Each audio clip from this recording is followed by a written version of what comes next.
The Tom Woods Show, episode 949. Prepare to set fire to the index card of allowable opinion. Your daily dose of liberty education starts here. The Tom Woods Show. Folks, if you're like me, you were a victim of educational malpractice when you were in school. Well, learn the history and economics they didn't teach you at mylibertyclassroom.com. And save yourself some smackers by checking out my coupon page, libertyclassroom.com/coupons. Hello, everybody. Tom Woods here. I'm talking today to Bob Merry, who's the author of an interesting article called What If Trump Fails? And he lays out the scenario that's likely to unfold if Trump were to be removed or be spectacularly unsuccessful. And it's not a pretty picture. So it's not like we're faced with a whole bunch of wonderful prospects here. Prospects are all pretty grim. And one grim prospect is a resurgent left, a very, very powerful and increasingly extreme left, which is what he thinks would be the result of a Trump failure or removal. So rather sobering analysis, but one that's very much worth reading, and we'll link to it on the show notes page. Bob Merry worked as a reporter for the Wall Street Journal for 12 years. He subsequently became managing editor of Congressional Quarterly until he was promoted to executive editor, followed by president and editor-in-chief for 22 years.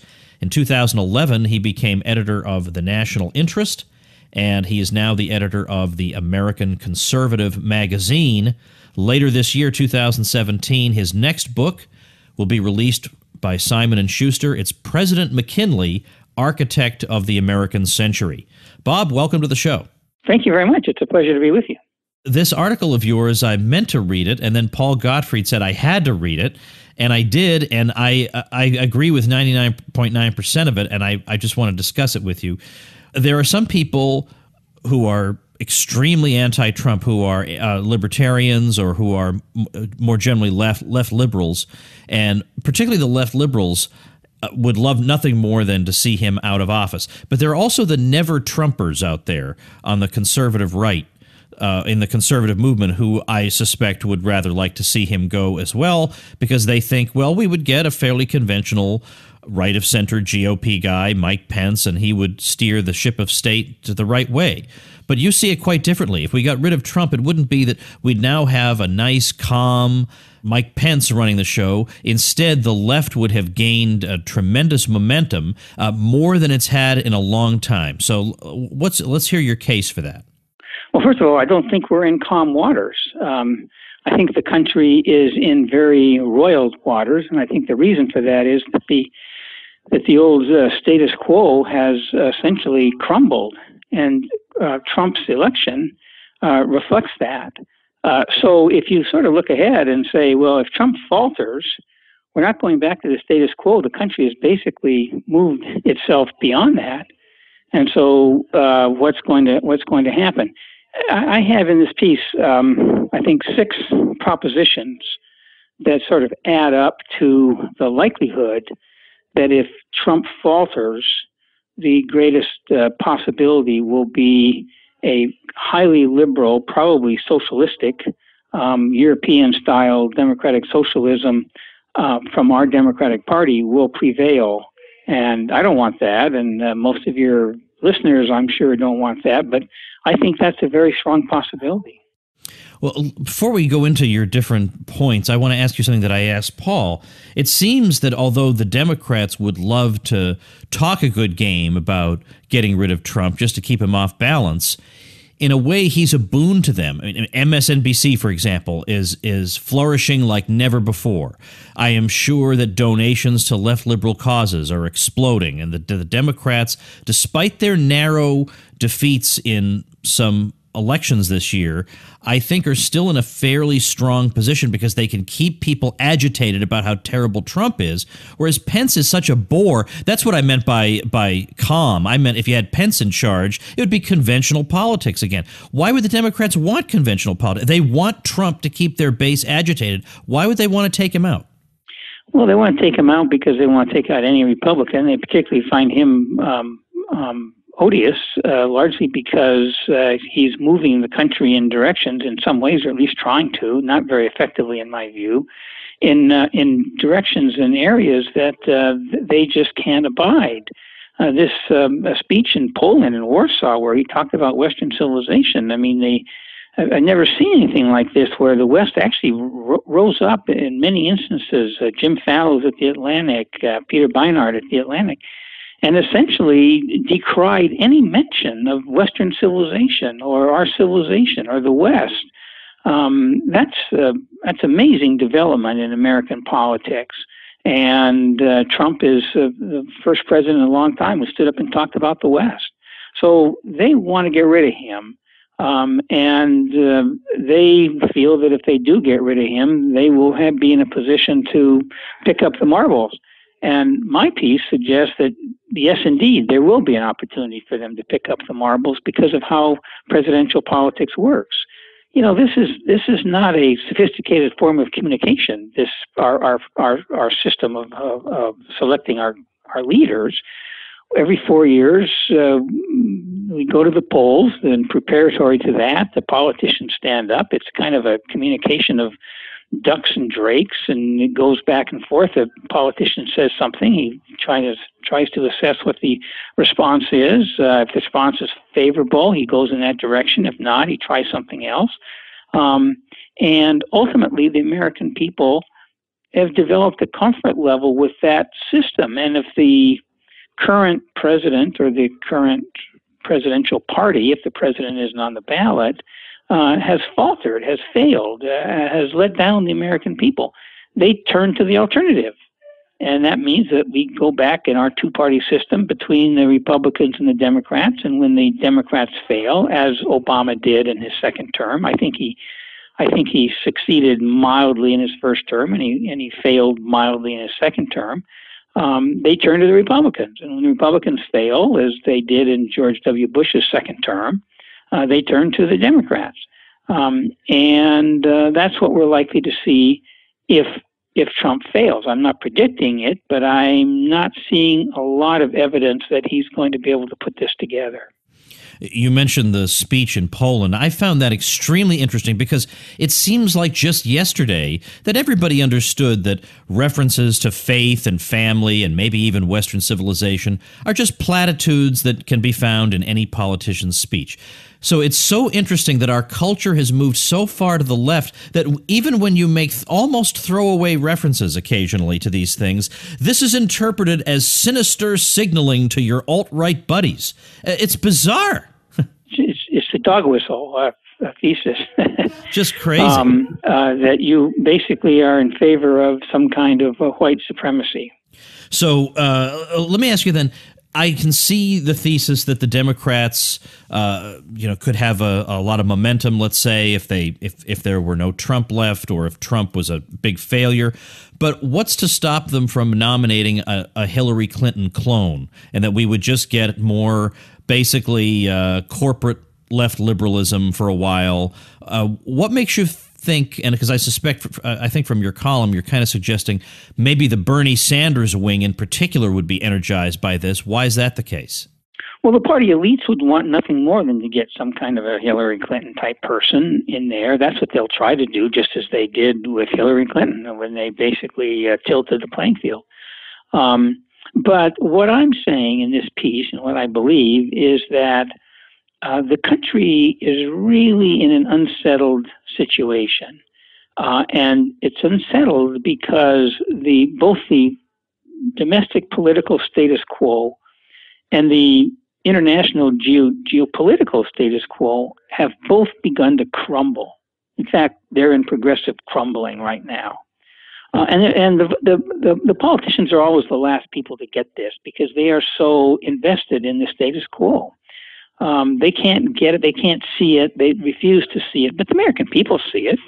And that's why they turned to Trump. I mean, just think of what happened in the Republican Party. You had all those candidates, all those conventional candidates, Jeb Bush. Everyone said, well, he's his to lose, which I kind of hate that phrase because it's so ridiculous, actually. But nevertheless, he's got the money, he's got the family connections, he's got the name, et cetera, et cetera, et cetera. And if it's not him, it'll be Marco or it'll be somebody. And then this guy Trump comes out of nowhere. He's disgusting in some of his rhetoric and some of his behavioral patterns, it appears. And yet the American people said, well, he's the only guy who's talking like he understands that we've got to move into a new direction. And so he basically blew away all those other candidates. That's going to happen in the Democratic Party in 2020, I believe. You say that, and there's no doubt about this, that there are a lot of Republicans out there who think that once this anomalous Trump is out of the way, we'll just go back to the old GOP, the way we used to be before Trump. We'll just pretend this unfortunate incident never occurred, and we'll just carry on as before. We'll just have some Marco Rubio-like guy who repeats a lot of slogans and talking points, and we'll go from there. Why is that not a plausible approach? Well, it ignores, I think, or it doesn't take into account sufficiently what happened in 2016. I think that the voters, not the party establishment certainly, the party establishment was aghast, but the voters basically said, we're tired of this. This is old-style politics. One of the reasons we're in this crisis, and part of our crisis is it's a crisis of political deadlock, is because both parties are ossified in their traditional thinking, and we have reached a point where neither one can get an upper hand because there's no major consensus for the old politics in either party. So the result of that, and just consider this is really rather significant. The result of that is that we are on a nice edge of politics in our country. Trump didn't get the popular vote, as everyone knows. He lost it by 2.1 percentage points. And Obama won re-election with only 3.9 percentage points. George W. Bush won re-election in 2004 by 2.4 percentage points. He won his election, or actually he lost in the popular vote, but he won his election. But the separation was 0.5 of a percentage point between George W. Bush and Al Gore in 2000. This tells you something. It tells you that the country is really on a knife's edge, and we can't move forward because we are at this political parity. And American people understand, the voters of both parties understand, that we need new kinds of politics. We need to create new coalitions with new political dialectics, new clusters of issues that bust up this deadlock. And we're not going to get it from these status quo politicians. So I just think that those days are gone. So that question can come up, and it will come up between now and 2000, and that's where the analysis will be, and that's where the major political journalists will be, and all the Pauls and the politicos will be analyzing it in terms of the conventional, old-fashioned status quo politics. But it's dead. And 2016 proved it in the Republican Party. 2020 is going to prove it in the Democratic Party. And at some point, we're going to get a successful president who is going to have a new breed of politics that's going to be able to bust up the old deadlock and move the country forward. You write in the article, any Democratic politician who hopes to have a chance at the nomination in 2020 will have to break with the old politics of identity pandering and condescension toward middle Americans. He or she will have to start with the daunting task of recapturing the American working class, still the bedrock of today's politics. Well, I think given Hillary's performance, given how uninspiring and awful of a person and candidate she was, her results were actually not bad in terms of sheer votes. They were not bad given everything against her. So it seems like their strategy of identity pandering is actually working pretty well. And all they would have to, so if they ever actually bothered to try to reach out to the American working class again, which they could do simultaneously, because it seems highly doubtful that very many of the other groups in the Democratic coalition are really going to be peeled off by the Green Party. When push comes to shove, they come back to the Democrats. All they have to do is reach out one small hand to the American working class to get them, and they can't bring themselves to do it. But my point is, even without doing it, they still seem absolutely dominant. So why would they? Dominant in the party or dominant in the country? They're certainly not dominant in the country. I don't see that. But the thing is, but you were saying we're on a razor's edge, right? So in other words, they've already got nearly half the country, even before they're out of the gate. And then you have a highly unpopular Republican in office. They're doing all this without making an explicit appeal to the working class.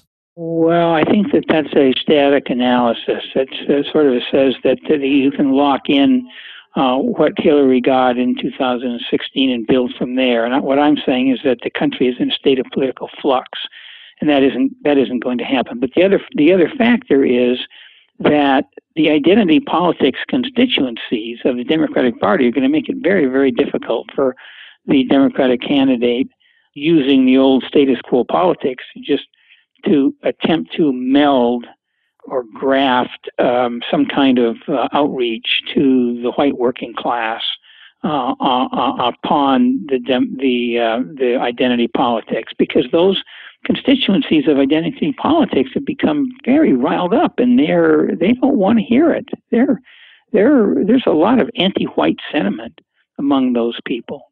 I mean, think about this.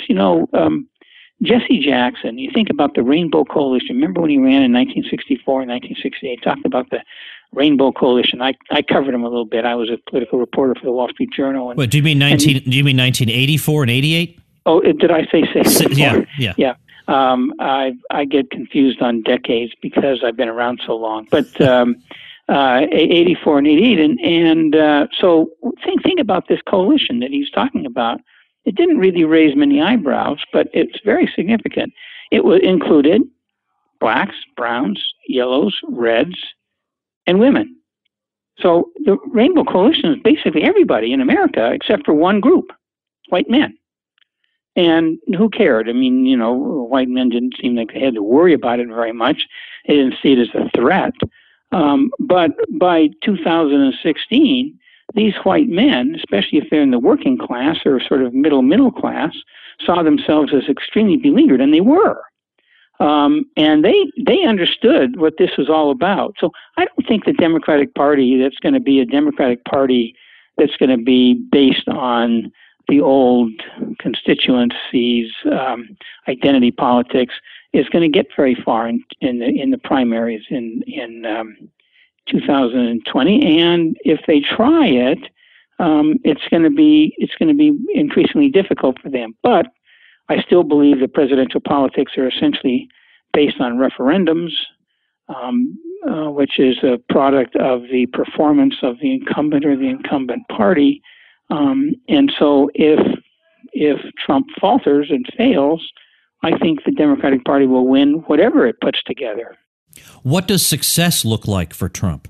Well, I think that he's going to have to show that he can get legislation through that's going to affect people's daily lives. I think he's going to have to get some significant economic growth going, which we hadn't had under 8 years of Obama. He's going to have to address the needs and concerns of the working class Americans. His policies are going to have positive results. You can say, okay, he's got a different view on trade. Fine. William McKinley had a different view on trade, but economic growth during his time was tremendous. So it's possible, but it's got to work, and he's got to make it work. And that's where the hard part comes.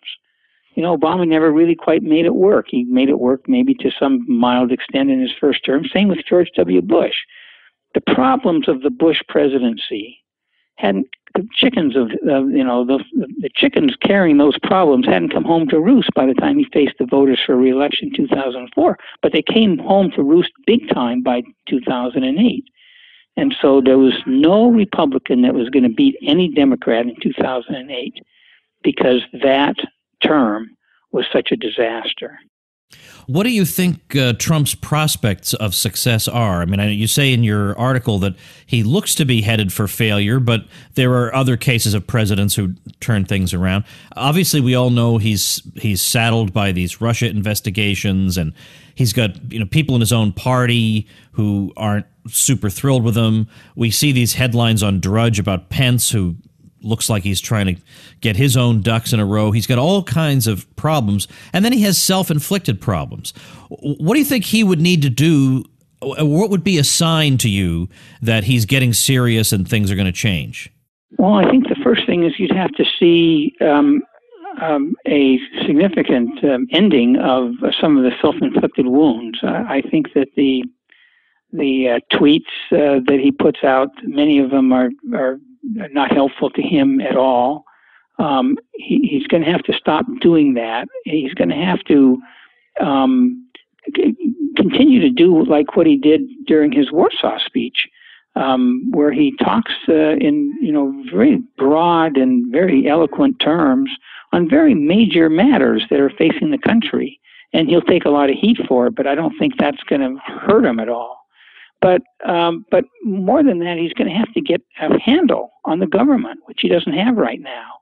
He's going to have to get a handle on Congress, which he doesn't have right now. And I don't know what that means, but it means that he's going to have to do whatever he has to do in order to get legislation that is going to conceivably move the country forward, generate economic growth.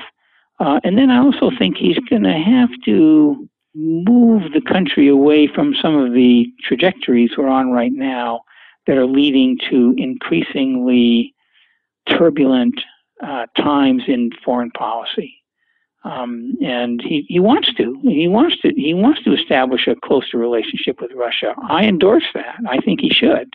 But it's very difficult for him because of this investigation, this whole series of investigations. But we've also got this relationship with Iran. He's got people around him who basically see Iran as the font of all evil in the Middle East. I think that's wrong, and that can be very dangerous. He's got this awful Korea situation, which I don't even pretend to have a idea of how to solve that, but it's got to be dealt with very delicately. So he's got a lot of challenges, and I wouldn't, there aren't many presidents who have sort of faced the kinds of challenges that he has. But all that means is that he's going to have to deal with them. The great presidents did. Reagan had tremendous challenges and dealt with them brilliantly. Lincoln had huge challenges and somehow managed to get through it. So that's what great presidents do.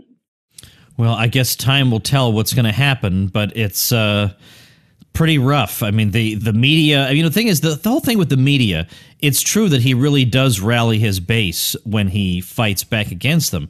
But I wonder, what really matters for Trump, as for any president in this divided America, is the state of opinion of the independents.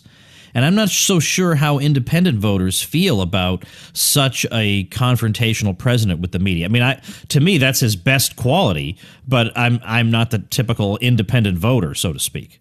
Well, on Inauguration Day, his approval rating among independents was 42%, and right now it's fluctuating between 31 and 34%. And that's devastating. He can't sustain that. He's going to have to conduct himself in ways and show success sufficiently that he brings those people back towards him. And he's going to have to get more than 42% among independents if he wants to be reelected. Well, I'm going to recommend that people check out your piece, What If Trump Fails? I've linked to it at tomwoods.com/949. Tell me about, before we wrap up for today, tell me about your position with the American Conservative magazine, and tell me about the magazine a bit, because you are a relatively recent addition to the magazine. Yeah, I became editor of the American Conservative in November. I was on the board, and the organization found itself without an editor, and they asked me to take over. I was very pleased to do it. I'd actually retired from Washington. I'd spent 40 years here, working for the Wall Street Journal, covering politics and Congress and the White House and many other things. And then I was a executive, including CEO of Congressional Quarterly for 22 years. And then my company, CQ, got sold to The Economist of London, and I was promptly unhorsed. And so I was editor of the National Interest magazine for a couple of years. And then I sought retirement. I moved out to the Northwest where I grew up, but built a retirement home on Puget Sound. But kept a condo in Washington because I love it here. I get my excitement in Washington and my serenity in Washington State. So I'm now kind of commuting and running the American Conservative. I will say this about the magazine: I'm very proud of it, and I've been a great admirer of it for a long time. My predecessor, Dan McCarthy, was a brilliant editor, and what we try to do is, number one, we look at foreign policy from a conservative perspective that believes in realism and restraint, not the neocon idea that we need to go out into the world in search of monsters to destroy and remake countries in our own image and supplant our cultural sensibilities over those of the indigenous populations, as we did in Iraq, for example. And as, in fact, we're trying to do in Afghanistan. We're against that. We're very much against what we call crony capitalism, or the idea that government enters into cozy relationships with business. And so we rail against that. And beyond that, we try to be a big tent for conservatives, traditional conservatives, and libertarians and religious conservatives and others who are interested in the preservation of our Western heritage and our Western ideals. So that's what we stand for, and our motto, which I'm also very proud of. I can't claim any authorship of it, but it's ideas over ideology and principles over party. So we stand as an independent conservative voice. Well, the website, of course, is theamericanconservative.com. People can check it out. And, of course, as I say, your article I'm linking to specifically at tomwoods.com/949. Well, thanks, Bob, and continued good luck with the magazine. Tom, thank you so much. It's a pleasure being with you. All right, everybody, here's an interesting site to bring to your attention. Here's a site from Pat McGeehan, who is a West Virginia legislator. And you're going to want to hear about this because it's a very interesting story. Pat spent his first 2 years in the legislature frustrated, angry, and discouraged. He took a 2-year break where he discovered the philosophy of Stoicism, and he applied it to his life. He went back to the West Virginia legislature and applied Stoicism. And he wound up going from the lone no vote to creating a Liberty caucus and even getting kicked out of the Republican caucus. And according to his book, by applying advice he developed from Stoicism, he's been integral to defeating forced pooling, passing medical marijuana, passing constitutional carry, repealing Common Core, defeating a tax increase, stopping drug war laws, removing nonviolent felonies from criminal records, cutting the budget, and protecting speech. And these are all laws that would otherwise have breezed through with bipartisan support. So he wrote a book called Stoicism and the State House to provide perspective and advice to liberty politicians and activists, though the advice pretty much goes well with anyone living a principled life, according to people who have read it. Ron Paul gives it a shining endorsement. So check out stoicismandthestatehouse.com. Pat's a good man, and I think you'll be interested to find out more about him. So stoicismandthestatehouse.com is the listener website mentioned for today. And get yourself some nice publicity like this and many other really great benefits that are going to give you an unfair advantage out of the gate if you're intending to start a website. So before you even start it, check out tomwoods.com/publicity for all your neat benefits. And I just redid the little step-by-step video that I have up there because the old one had gone out of date, so I made a brand new one for you over at tomwoods.com/publicity. All right, that's it for today. See you later. Become a smarter libertarian in just 30 minutes a day. Visit tomwoods.com to subscribe to the show for free, and we'll see you next time.